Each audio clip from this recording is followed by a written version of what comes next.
Bonjour, aujourd'hui nous retrouvons Guy Lemaire au pavillon de chasse de Falkenlust, œuvre dominante du rococo classée au patrimoine mondial de l'UNESCO, située à Brühl à quelques kilomètres de Cologne.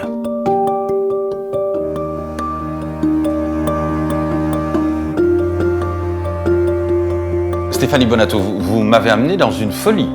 Exactement, on est allé tout à l'heure voir le château d'Augustusburg, un peu plus loin dans le parc. Et ici, on est dans ce qu'on appelle une petite folie champêtre, donc un pavillon de chasse, voulu par le prince électeur, archevêque de Cologne, Clemens Augustus.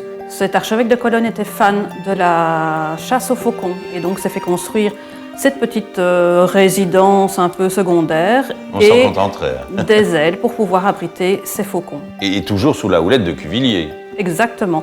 Il a été un des maîtres d'œuvre du palais principal et ici, il a donné libre cours à son style dans quelque chose de relativement léger, très orné, avec un goût très prononcé qui est une caractéristique du rococo pour l'orientalisme en général. On est ici dans des statues un peu d'inspiration chinoise. Ceci dit, ces journées du patrimoine, c'est un thème qui s'adresse aussi aux plus jeunes. Oui, l'idée c'est de pouvoir faire entrer le patrimoine dans les écoles aussi, et c'est pour ça que depuis 6 ans, on est à la 6e édition, le secrétariat des journées a mis au point une semaine Jeunesse et patrimoine qui aura lieu en avril du 22 au 29.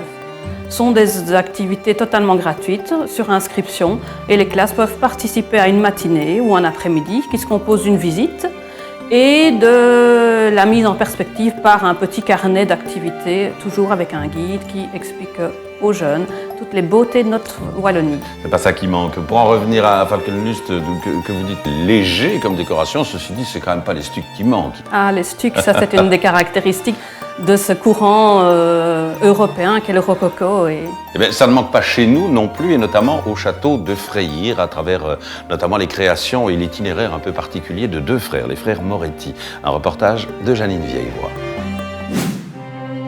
La Belgique, on l'ignore parfois, compte un remarquable patrimoine décoratif en stuc qui s'est développé au cours du XVIIIe siècle. Peu après la construction de la cathédrale Saint-Aubin à Namur, les autorités épiscopales décident de rénover la résidence de l'évêque et confient le décor aux frères Moretti, stucateurs d'origine italienne. Aujourd'hui, c'est l'actuel palais provincial. Ce décor a été réalisé par les très renommés frères Moretti au XVIIIe siècle. Le stuc est cependant connu depuis l'Antiquité et a été utilisé dans de nombreuses régions du monde. C'est un matériau qu'on ne trouve pas à l'état naturel, il faut donc le fabriquer. Le stuc est basé sur un mélange de chaux éteintes ou de plâtre et de poudre de marbre que l'on va travailler sous la forme d'une pâte homogène que l'on va modeler et qui durcit à l'air libre.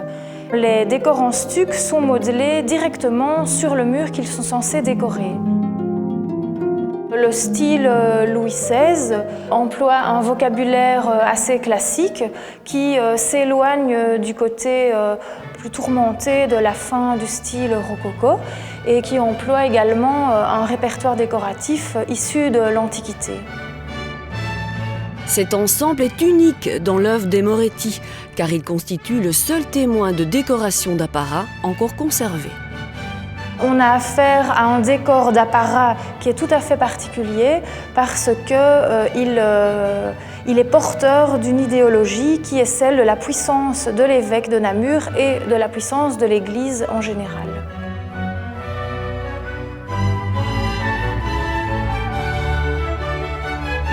Les frères Moretti ont donc réalisé ce vestibule, mais également le décor de la chapelle privée qui sert actuellement de salle de réunion du conseil provincial.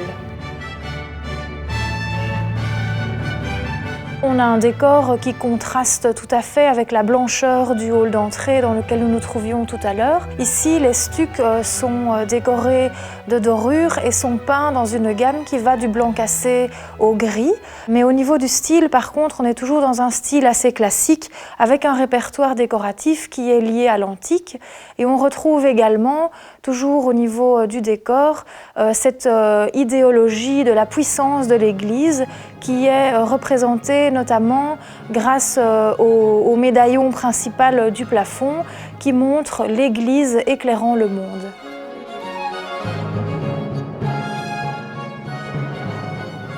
Ici, on a dans le palais provincial un décor qui est riche et porteur d'une idéologie, mais qui est tout à fait différent de ce qu'on peut retrouver au château de Freyr, notamment dans le pavillon de jardin, qui a été réalisé également par les deux frères Paolo Antonio et Carlo Domenico Moretti.